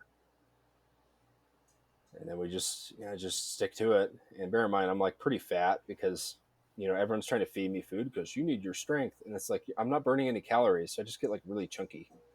So I'm just round. And that I kept a lot of that fat weight till I started playing the season. But we're just busting butt, running, trying to work out. And it's not really running, but bear in mind it's not just your your strength muscles can bench press and do power activities. It's stability muscles too. So even doing anything more than walking, you don't have enough stability to do. which I found out when I went on a Saturday morning and tried to sprint, and the first step I took, I face planted because I didn't have any of that. You don't have any of that stability in like your knee, your ankle, your hips, glutes. Oh, I core. haven't done any of these movements in a long time. Yeah, and the stability muscles, which like allow you to actually function, like aren't there. The quick twitch muscles aren't there. The slow twitch muscles aren't there. Like nothing is there. You like your mind's like, yeah, let's go run as fast as we normally did, and it's just like, And everything's just atrophied. Oof. yeah. So you can like basically do like what I call like the lineman trot, which is like your legs are kind of moving a little faster than a walk, but your shoulders are like running at full speed. So it makes you look like you're doing a lot, running a lot faster than you actually are. And it's just working back, and it's just sticking to it. And I remember like one Saturday morning, I'm going with all like the young like high school athletes, and one of them's complaining for some reason because these new kids are always pussies for some reason. Just kidding. But there's some kid who's entitled, and the gym I grew up in was a lot stricter than the gym this grew out to be, for various reasons which aren't bad necessarily. But the gym I grew up into, you had to apply to. You could be kicked from. If you failed to show up, you could be kicked from. If you brought your cell phone, you could be kicked from. If you're late, you'd be kicked from. Like you had to submit grades. So like very regimented, and like this is a lot more like lax at this period of time, right? This kid's complaining, and the my coach like stops everything. He's like, all right, shut up. He's like, I just want you to like test the waters real quick. And he points to me. He said, hey, can you tell him what you just went through? And I said, yeah, sure. I'm not up for complaining because I just went through hell, and I'm not up for some entitled brat to tell me how rough life is. And I'm like, hey man, I just came back from leukemia, and I'm out here trying to run, as you could see, and I'm not, I'm about like as athletic as a newborn giraffe. And you're here complaining to me. I said, man up, get over it. No one cares. And it's just like face turns pale, then it goes beet red, and it's just like, oh, we check the temperature of the room. But everyone in the gym was like super enthusiastic about me and supportive, and whether they not necessarily believed in me, but believed it would actually be feasible for me to come back and play college football was one thing. But they were excited for me to try this and very supportive, and that was great to see. Because we could focus on all the negative aspects that are going on, but there's some great things that went on as well. There's plenty of people who, I didn't need the money, but try to fundraise and stuff like that for me. Brought awareness to, and like donated to some causes for some of the diseases I had. And some people I didn't even know would come to support me did. Random people's like moms and dads would come and like decorate my room for me, and just say hi and try to get to know me. It's like I don't know them, which could be a little awkward, but it's just that genuine caringness to try to make someone's day at the worst moments in their life. That's powerful. Yeah. Yeah. And my teammates wrote me letters and stuff. They sent me videos. They'd wear my jersey during games. One of my teammates wore my jersey, and he like fought over it. He's like, I'm getting his jersey, I'm gonna wear it. Third play of the game, gets ejected for spearing someone. I mean, like, I did it for you, buddy. I'm like, you go. One of my Legacy. friends wore my jersey, and he was like 320 pounds, so he like stretched that thing out, and it never returned to its normal size. It's like, you fat asshole. God, I was like, God, I love you, but God bless him. I love him. Guys just trying to do little things, and it's just like I appreciate it because you feel forgotten about. It's the loneliest place in the world. You feel like you're the only guy like on the moon, because no one can feel what you feel. People are living their lives. You're back home with your parents. You can't really go out and hang out with people. All your friends are at school or somewhere else. You're just kind of there. So it's very lonely. You have to figure out how to get through that, and just keep motivating yourself because like it's not over. Yeah, you're in overtime now. I mean, so you got back to playing football by the sounds of it. Yeah, so eventually I start building up my strength and building up my weight, weight is important for my position. Yeah. Building up the strength. And like I'm nowhere near what I used to be, but like probably close enough. Like it's like this is as good as we're gonna get. Like we're just gonna have to Yeah. scrap. And like, you think like like Scooby Doo, Scrappy Doo. Like Yeah. Scrappy's not a big guy, but he's got to fight up his weight class. Like that's just what he got to do. Rudy in Notre Dame, he's got to fight up his weight class. It's just what he got to do. That's kind of like I was like, well, I'm not as big as I should be. I'm not as strong as I should be, but we're just gonna have to have a little bit of a, fighting the dog to keep going through this. And I'm working my way through this, and like I'm recovering. I'm building up strength. I'm getting there. I'm going to the doctor. I've had a couple of different infections and issues and stuff here and there and there.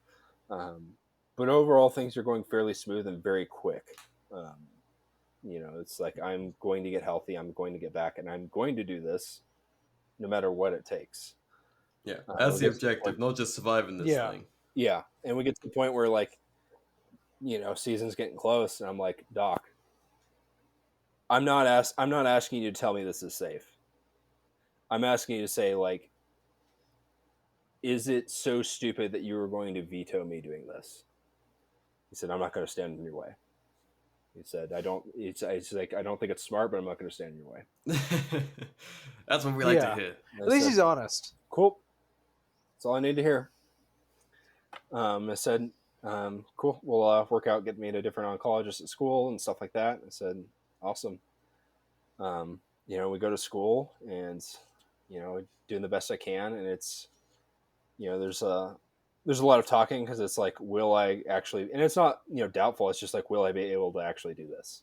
I might just hear as kind of a trinket, or will I actually be able to, kind of play? Am I just some guy you get to parade around, or do I actually have any, fight left in me? Bear in mind, I'm not as strong as I used to be. Again, I'm not as heavy as I used to be. I'm definitely not going to be starting, which is fine by me. Like I'm not here to start and, be on TV. I'm just here to like practice. That's all I want. I just want to be able to practice and, play some ball and just hang out with the guys and contribute where I can contribute. Yeah. And just bust my ass. And that's what I did. So it's just like, I'm going to do this. I don't care what happens. I don't care what the repercussions are. There were repercussions for doing what I did. And I just literally ran myself to death doing this. I was pushing myself in camp, and camp is not easy. Like you're getting beat on, ragged on. You were working 100% of the day. And when you're not working, you're sleeping the 8 hours that's allotted to you, right? And just busting ass. Studying film and just doing what I can to like actually be a part of the team, not just like be there. Because like this, it's left open for me. Like everyone's just in support, coaches in support. And they're like, hey, like, what can we do to accommodate? Do we need to accommodate you? I said, no need to accommodate. Just treat me like I'm a normal person. Like, I don't want you to be soft on me on, during film and be like, oh, well, he's sick, so we're going to let this slide. Like, no, treat me like a player. Like, that's what I'm here for. Like, if I never play a game, cool. That's great. That's not what I'm here for. I'm here to be a part of the team and contribute. And it's like I'm busting my ass, running, and like there's this very clear error. Like, hey, I'm here doing this. You have no excuse. And that kind of became a theme for that year. Like, if I can do it, you can do it. I'm busting my ass, and we're going through the season, and like I'm actually getting some playing time, like pretty much every game, and like everyone's motivated. We were scheduled to be like one of the last teams in the nation. We ended up finishing top 10 in the nation at the end of the year, and we busted our team, just balled out. The entire attitude of the team was to scrap. It didn't matter who was in, who was playing where. Like, we were just here to play. We didn't care who you were, what your name was. We were going to beat your ass like a drum. Like, cool. I don't care who you are. I don't care who's playing. Third string quarterback, great. We're going to kick your ass. And that's actually actually happened quite a few times. We had quite a few like third string players who are now starting because guys got injured. We had our center had like a broken back and was playing. Guys with broken hands, broken this and that, and they're still playing. It's like, we don't care. Like, we're here to beat your ass. Yeah. And it's just like this attitude I wish was in the gun community of like, well, I don't have this or that. It's like, cool. No one cares. No one feels sorry. Make it happen. Get results. Yeah. Well, people don't like to work, and I feel like you are in a very like unique place where you have seen stakes. Like you value life more than the average person. I feel like a lot of people haven't really had to grasp with their own mortality in the way that you have. It really changes your perspective, and in my opinion, in a really constructive way. Yeah, and I remember stepping out of the hospital, and it was just like this new mentality of like, this will sound weird to say. I was like, a tree could fall on my head right now and I can die. That is a total possibility, and that would be the end of me. Yeah. So what's my legacy going to be? Every day I'm given a choice. I can either ball out or I can mope around. And it's easy, you know, sometimes things get the best of us. That's totally reasonable. Like, we have shitty days. But at the end, like, it's that consistency. Like, am I going to feel sorry for myself? Am I going to get 1% better? You know, because trying to take leaps and bounds, you're just going to get discouraged. You're going to be let down because you can't keep making 10% gains every day. But you can make 1% gain every day.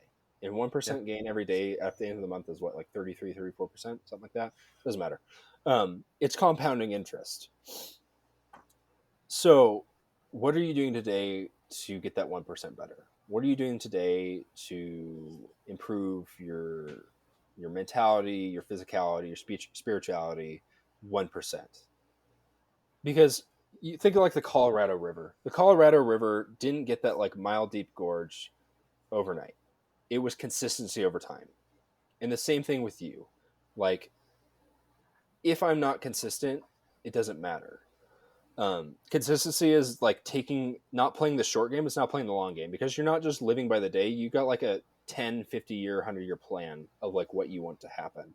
And it is very hard to beat someone with that kind of mentality. But if we like go back, like during practices, it was just like I was running myself till I had no strength to stand up. And I remember like the last day of camp, like I just like passed out multiple times because I had nothing left in the tank. I just like, they're like, "Are you okay?" I'm like, "Nope, but we're gonna keep going." Like, you know, we ball. Just tiredly, fuck it. We ball. We ball. Yeah, and you could see it on film. Like, I literally like be halfway through the play and just like pass out just because there's nothing left in the tank. You know, because it's like my body isn't the same it used to be. It is scarred. It is chemically, I don't know, castrated is the right word, but like things don't work. That's my new reality. Things with me still don't work. That's my reality. I can, you know, cry about it or I could do something about it. And it's like no one's going to feel sorry for you. Do you think the guy who lines up against you cares that you had cancer? No, he wants to kick your ass and kill the quarterback. Okay, do you think the WEF, you know, pedophile cares that you had a bad day? No, he doesn't. He's actually glad, and he hopes you feel sorry for yourself and eat like shit. Yes. Yep. No one feels sorry for you. Get over it. And I'm not saying like, hey, we shouldn't care for each other. It's just at the end of the day, like, you are responsible for you and your attitude.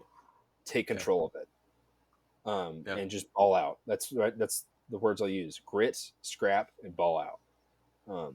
Just use what you got and available to you and figure it out.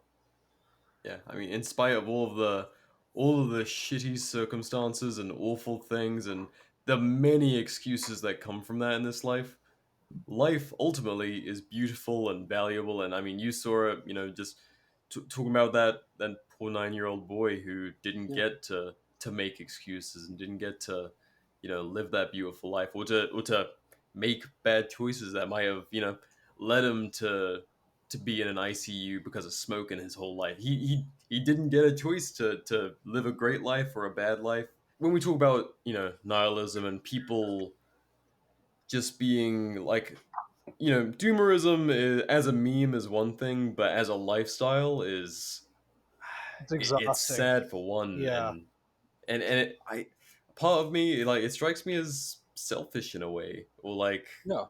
I don't know quite the word for it. Like, when there's so many who don't get that chance and you're choosing to be, you know, stagnate and to not appreciate what you have and how easy it is, and you don't live that life to the fullest. You don't harness everything that you have readily available. We can do so much better. What is your legacy going to be? What are Yeah. people going to say at your funeral? What is your life worth writing a book about? Yeah. Or are you just gonna be a number? Or are you just going to be the guy who's chasing ass around town, telling people how they could be like super alpha male and doing YouTube videos? Like, what is your actual legacy? What are you building today?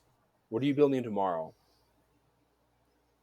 Show me a man what his daily routines are. Show me a man in his library, and I will tell you exactly who he is and what he's trying to do. Yeah. And there are so many evil people in this world. Like, it has never been easier to find an enemy and find a why. Yeah. You just got to do it. My why is that boy. My why is the next generation. I think my generation, my future for ultimate liberty and what have you and prosperity is over. I don't think it's possible for my generation, but the next generation, I could create that for them. I could give them a future. It doesn't have to be that way. Just because, I live in a fucked up world doesn't mean they have to. Yeah, and it really is a choice. Like, you can either kind of bury your head in the sand and just make your excuses and say, well, it's not my fault, there's all these powerful forces at play, it's kind of hopeless, blah blah blah. It's like, no, I don't think so. Yeah. Fortune favors the bold. Yeah, You build can. something. I will have it no other way. There's no plan B. There's no out. There's no cheat codes. No one's coming to save you. Write history. That's what our generation is going to do. We are going to write the history books. Yeah. So what is that history book going to be about? Are you going to be part of that? Are people going to say you were an upstanding individual, or are they going to say you were a selfish piece of shit? Yeah. And I see too much of like the metaphorical, well, I planted a tree, there's no shade. It's like, yeah, it takes time. You're probably never going to see shade, but your children might. Yeah. We're afraid of sacrifice. All of us are going to die. None of us make it off this rock alive. Yeah. Embrace that fact. Make peace with your maker and find your why. Because at the end of the day, again, no one's going to feel sorry for you. I'll keep saying it. Like, I will beat that dead horse all day. No one's going to feel sorry for you. People told Napoleon he wasn't going to be anything, and he basically conquered Europe. People told Caesar he wasn't going to be anything, basically conquered Europe. Like, if you have it in your heart and you don't quit, nothing is going to stop you. Because you are playing the long game. And literally the only way to lose in life is when you get knocked down to not get back up. Just keep getting up, and no one will beat you. So, we're going through the season, and, it's getting a lot of media attention, which is pretty cool. It was cool to be rewarded for that. I don't want to gloat too much about that, but it was a neat experience, to get what I get, and bring attention to the things I got to do. And, at the end of the day, maybe be a role model for kids and say, like, your situation doesn't define you. Yeah. You can make whatever you want out of it. At the end of the day, and just people's charity and humility and kindness never failed to amaze me, as well as people's cold-heartedness. I got a letter from an old friend from, primary school, and, she just wrote to me, handwritten letter, just immaculate writing, and basically a summary. I'll never forget this. It still brings me to tears. That she just found a husband and got married, and that personally, I think I was a piece of garbage growing up, but, to each their own. Just how I, with her, set a male role model example of who she should look for in a husband, and now she was married to this guy in the Air Force, and everything was well. And the last word she wrote was, quote, "You are a good man." And I'll never forget that, because it was such a simple phrase, but it had the world's weight on it. And it was just something I aspired to live to this day. When I fail and flounder, because I have my flaws, no doubt. Just that you are a good man. the words you say to each person every day has an astounding impact on their life. The person you run by in the grocery store might want to blow their brains out as soon as they get home, and you just looking them in the eye and telling them that you appreciate their time might be the thing that, you know, pulls them back. Every day you have the opportunity to inspire people to make their life better, to improve the state of this world, or you have the opportunity to take from it and drag it down. And that choice is always left to you. No one can take that choice from you, which is which choice are you going to make?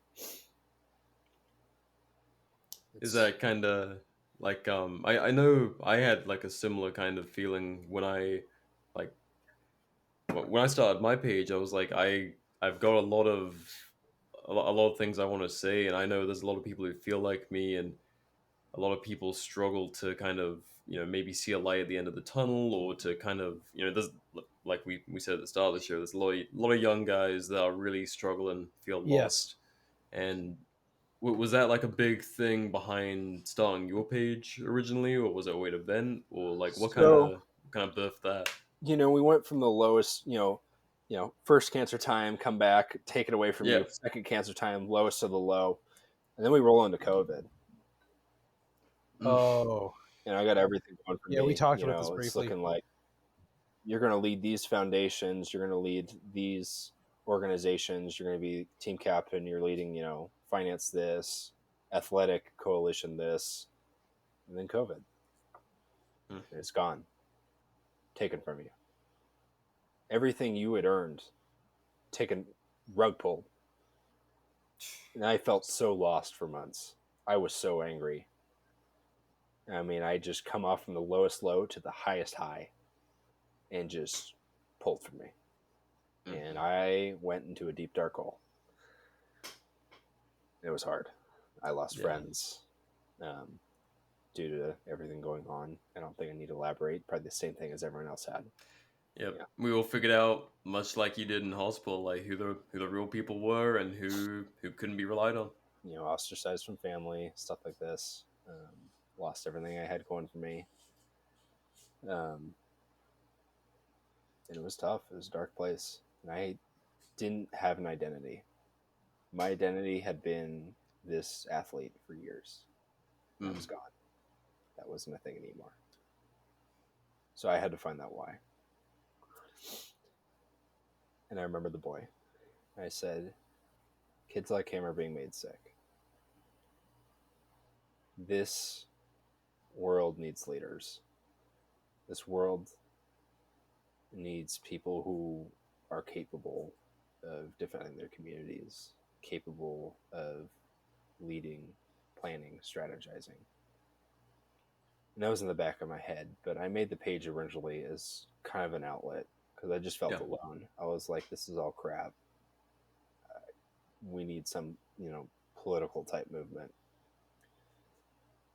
And then that, you know, I was reading all these military books at the time, and then, you know, as the story goes, I shared a little bit of knowledge and people just loved it and it took off from there. But, you know, at the end of the day, I just want to empower people because people don't realize how strong they really are. They've been conditioned to believe that, one, everything is easy, and that, two, they're capable of nothing, at least conflicting views. If you want to conquer the world, you can. You just got to believe it. If you want the mountain to move, you need only believe it and it will move. Like, things will happen if you dedicate yourself to it. It just takes time and patience and dedication. Again, there's no cheat code for it. Are you willing to sweat and bleed? That's the recipe. And, you know, all throughout this, it was definitely a challenge on faith because you have so many outs to blame other people, blame yourself, and just blame this or that. But at the end of the day, like, this situation was an opportunity. And, you know, it's like I prayed years ago. I was like, you know, that the Lord make me a strong warrior. So I was given battles to fight. I prayed for wisdom. So I was given challenges to solve. I prayed for empathy, and I was given very tough people to love. And it's like everything I prayed for was given to me. Just because it doesn't look like what you want doesn't mean it ain't it. So, at the end of the day, like, I had this very impactful events on my life, and I have the opportunity to define what that means to me. Yeah.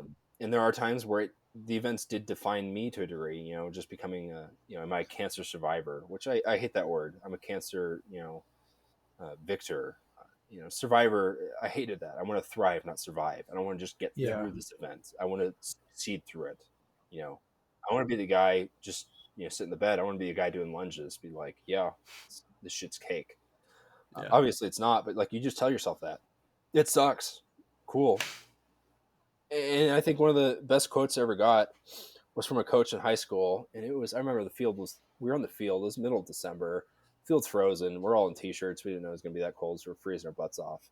Comes coach in like 4 sweatshirts, 2 beanies, and 2 gloves. Just, he's in his little oven of cotton and wool. And he's like, it's 65 and sunny. Embrace the elements. And he always said that, and I always thought it was the stupidest thing ever. But the quote, there are 2 quotes in there. Embrace the elements. Embrace the situation. Just be real with yourself. Like, and it'd be, at the end of the day, you're not going to change the weather, but you can change your attitude towards it. And the other thing was 65 and sunny. Like, I remember we always said that. It was just like, hey, if it's 110 degrees out, you say like, oh, it's 65 and breezy. And just like, change what is coming out of your mouth, because that will reflect onto your subconscious mentality and reflects who you are on the inside. So negativity begets negativity, right? If you can just keep a little bit of positivity, it can keep you going, even if you're lying to yourself. So it begets positive results, which is what you want. And, not complaining does a lot for you. I did find that it is great for getting through a situation and begets great results. At the same time, it will, when you're out of the shit. There's a quote that I really like, which is kind of goes hand in hand with what you're saying, which is, there's no point in, like, I'm paraphrasing this horribly, there's no point in getting upset over things you can't control. And I realize that can be difficult, but at the end of the day, it's the one thing you have control over, your outlook. You can choose to, wallow and be upset at the world and waste your energy, worrying or being angry about things that you absolutely can't affect any way or the other, or you can try and rise past it. And I like that outlook quite a bit.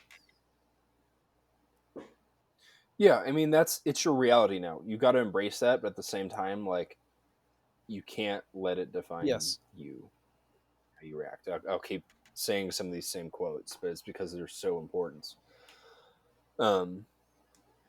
You say the 65 and sunny, it's this positive mentality. The one downside to this is in my personal experience, I felt like I had a lot of post-traumatic stress. I'm not going to say PTSD, but there was a lot of psychological damage that came with all of this. And that's the thing no one gets to see, because they see you healthy and they assume it's over. And it's not over. There's just that death in the face. Yeah, and there's this cloud hanging over you, because like it can come back again, and then we're really screwed. It's like, I'm not going through that again. You're dealing with all this stress, like being around people is stressful. Just living life is stressful. You're always in pain. There's a lot of psychological trauma from just all the procedures they do on you. It's definitely less than ideal. And some of that sticks, some of that I still have to this day, to a degree. Is learning to work through that, learning how to, just talk about feelings again, because how can someone relate to you about what you went through? It's extremely difficult. No one can really quite process that level of physical and emotional pain, right? So there's some what do I want to say? There's a little bit of spite you kind of harbor, as well as the trauma. And it's learning to deal with that was extremely difficult for me. and grow out of that, and be okay with not being okay. That was the hardest lesson I had to learn, because you also kind of feel like you have this chip on your shoulder to constantly prove yourself. Like I remember this first class I got back to school, I was so excited, just being in class, which I hate school, but I was excited to be back. Yeah. And this girl sits next to me and just goes, "Oh," I go, "Wow, you sound like you have a rough day." She goes, "Yeah, I hate school." I go, "Damn, that sucks. I just came back from leukemia." And I think I intended to be real with her, but like also as a little bit of spite. It's like, are you kidding me? Like you have the audacity to do that to me? One of the first people you interact with in class. And she dropped out of the class because of that. But really, yeah. But there are some snide comments I definitely made to some people just because I felt like I was somewhat entitled after everything I've been through. That's definitely on me. Because again, no one's going to feel sorry for you. Get over it. So it's just working through the trauma, the emotional fluxes, the not sleeping, the sometimes there's night terrors. Those are long gone, but that was a thing for a bit. Damn. Because the best way I could describe some of the procedures is like, either of you guys seen like the Halo videos where they're working on the Spartans doing the surgeries and stuff? Yeah. When they're like screaming in excruciating pain when they're like drilling into, like, it was the same thing for me. Like I actually like had a panic attack after watching that. Holy shit! Yeah. Because it was like it was like real life I was like reliving it again. I was like, holy shit! Like I just like went into a corner and just like balled up. I was like, that feels exactly like I felt that. And learning to grow through that and work with it and just being okay with not being okay, and talking myself through it and reasoning through it. I didn't really do a whole lot for all that. Like I did some therapy, but I didn't felt like I was talking to a wall. I was like, you've never been what I've been through. Like I appreciate it. You're so kind, but it's not quite what you needed. No. I thought about doing some of like the talking to other cancer survivors, and I did do a little bit at my own time, but I don't know. I never did it. I probably should have, and it definitely probably would have sped up my recovery. But I'm a stubborn ass who likes to take the hardest road possible. Par for the course. Yeah. Too stubborn to die, too stubborn to get help. But hardest path. Yeah, it's a little bit of my story. Shit, man. I mean, like, thank you so much for sharing I that. think like, that's... if there's one thing that people need right now, it's perspective. And we have a lot of we're all young men here. I'm not going to out myself for how old any of us are. But we have a lot of young men who are listening that I feel like these days it's very hard to find purpose. And it's hard to find perspective to kind of make you think about how fragile everything is. And I really appreciate you coming forward with, like, we've talked about this stuff before. Like, it's come up in person. But I'm glad that you're willing to talk about this to everyone. Yeah, I mean, the goal is not for pity, because pity is pathetic. It's just like finding your why, getting an understanding that you are capable of whatever you want to do. Right? This world can be changed for the better if you want it to, and if you do something. I'm not saying going out into the streets and being Rambo, but like improving the world is as simple as just a nice comment to someone. It's as simple as being there for someone. It's not hard. Yeah. That every single person listening to this is capable of doing something to leave the world better than how they found it. Just be the lighthouse for the lost. Be a positive light for people. Because this world's filled with so much negativity, people who are lost without cause, without morals, without a code, without no past, no future, just never living present. Set your goals. What I did in the hospital was set a short, long, midterm, and long-term goal. My short-term goal when I was down in the dumps is literally just get up, make the bed, shower. That was the win. Midterm goal was to, maybe do a couple lunges in the week. My long-term goal was, get out of the hospital this date. I think just setting some loose goals like that is really important. Short-term goal, make the bed for the day. And this is before I read Make Your Bed. I was going to write a book about like some of these lessons, and then I read that book, and I was like, damn it, he beat me to it. You talking Jordan Peterson? No, it was can't remember. It was just some Navy SEAL commander who wrote like Make Your Bed. Oh, okay, yeah. It's a worthwhile book, and a lot of those lessons are kind of a recurring thing. Like, yeah, when I was in like the deepest depression I've ever been in, like my one thing too was like, dude, just make your fucking bed. Like, seriously, like you can do that. Do that. You've accomplished one thing in your day, and then build on that. It's a base level of discipline, and what he says in the book is exactly what I put myself is like, if you have a shitty day, you've at least done something, and you come back to a nice bed. Yep. You've at least done something. Right? Easy as that. It creates some level of control in your life, right? If you can't control anything, you can control your attitude. You can make your bed. Yeah. It's imparting. It's kind of like regrounding yourself to the situation.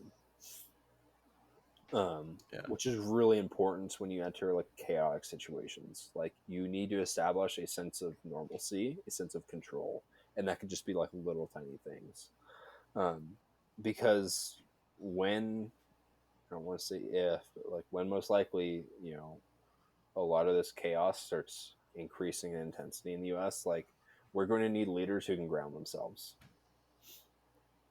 People who can keep themselves under a rock and keep it together even when things aren't so together. Like for me, like keeping a straight face and a smile on my face, dude, I was losing it inside. But like my family needed me to, keep a positive attitude, and I did. It sucks and definitely probably contributed to some of the trauma I had afterwards, but it's the same thing for any of, whether you're living through, South Africa right now, or, you were in Bosnia and Serbia during all that fiasco years ago, like you're going to need to learn how to hold it together and be a positive light for people. It's going to suck, and you're probably going to have trauma after, but it will get positive results in the long term. And the biggest thing I can say right now is just get a code of ethics and morals. Like, I'm a firm believer in, Christian values. But, it's get your code of ethics down now, because you're not going to suddenly become an upstanding individual when times press. In fact, you're more likely to do the opposite, as we saw during, the last 3 years. Yep. That stuff has to be muscle memory. Otherwise, you will revert to a base level of humanity. Something less than that. Let's take you, BR. If I took your name away, I took your looks away. He's so handsome. Took away where you're from. Like, who are you at the end of the day? And I take away all these different layers of you.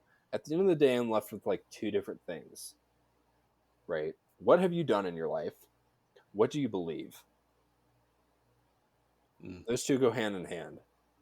And that will tell me exactly who you are.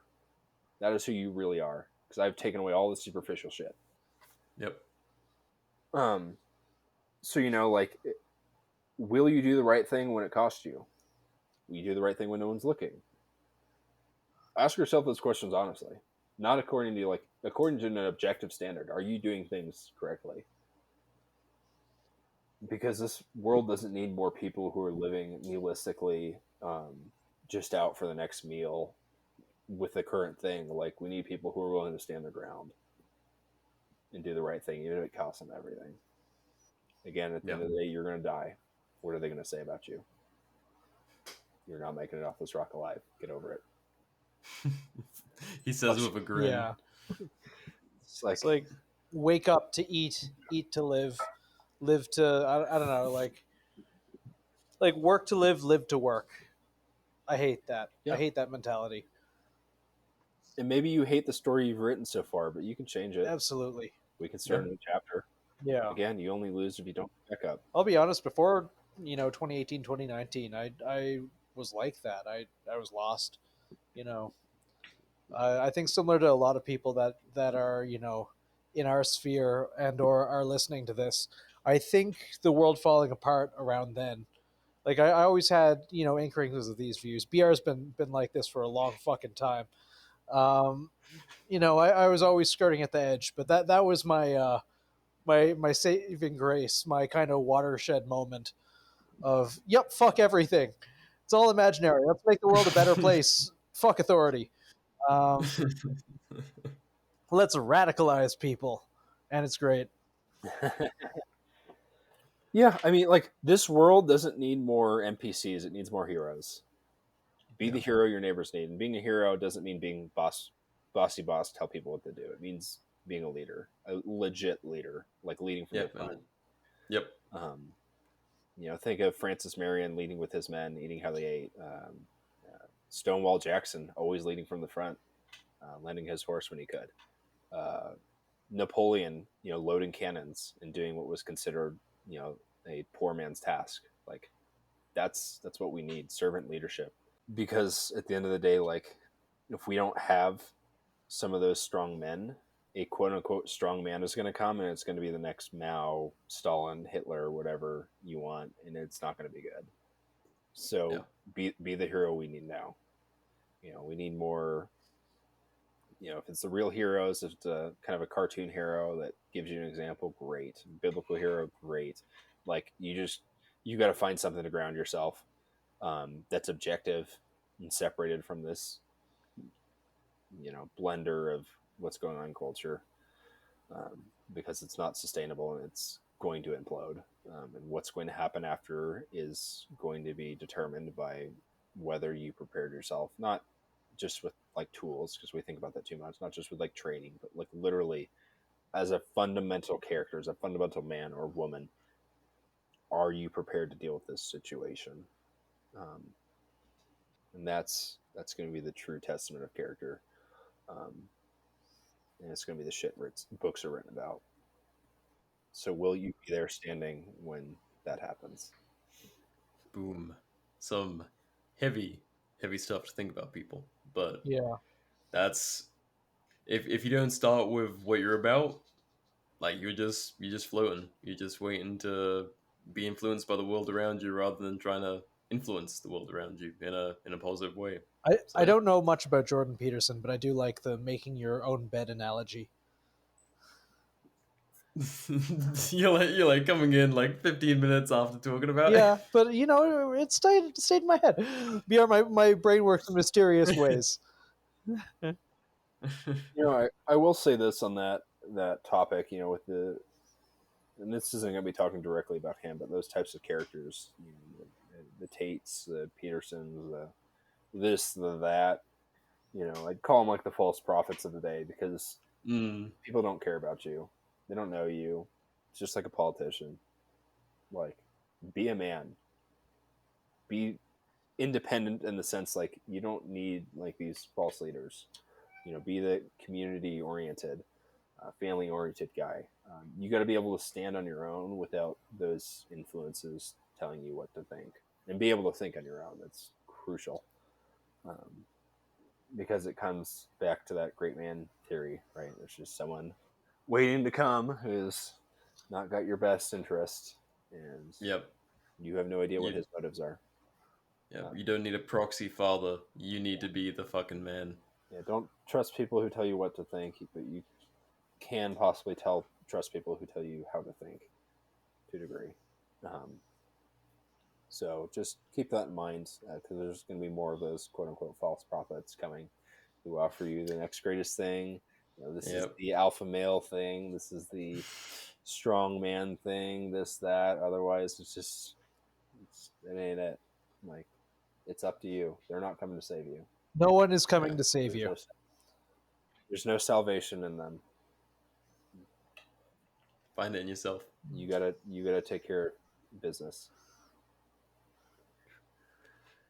It's, you think of like David and Goliath story. Like, it's up to David to save his entire nation, you know, from being enslaved. Like, did he put the training in? Does he have the ethics? You know, is he willing to stand up and do what needs to be done, or is he gonna, you know, cower and you know, actually the backstory is King Solomon was actually supposed to be the one who fights Goliath, and David steps up as a young child and, you know, takes care of business and does what needs to be done. And, you know, that's kind of the analogy for today. Like, don't expect people to do what needs to be done for you. Like, take care of business. We're at the end of the show, so I'm like, I need to ask about dad advice, but I feel like we've had like the whole episode was like the best dad advice. Yes, around. this is the dad advice episode. Genuinely. I mean, if you got anything else to add, like, feel free for your dad advice, but otherwise, don't just focus on kinetic things and tactical things. Yes. Read the book Beautiful Trouble, A Toolbox, and learn how to cause some mischief in the political and cultural sphere, and use weapons that may have been used against you. I absolutely agree with that. Extraordinarily. Yes. Based. And also be nice to the people that serve you coffee. Sorry to throw my own in there, but like, be nice to service people. It's important, you know. Be nice to people. That's all. Yeah. Well, thank you so much for sharing all of this, man. Of course. If you're not, for some reason, following Reaper, or you just lost track of him in the many, many zucks he's been through, at Reaper Consultation on Instagram. Apart from that, any last words, man?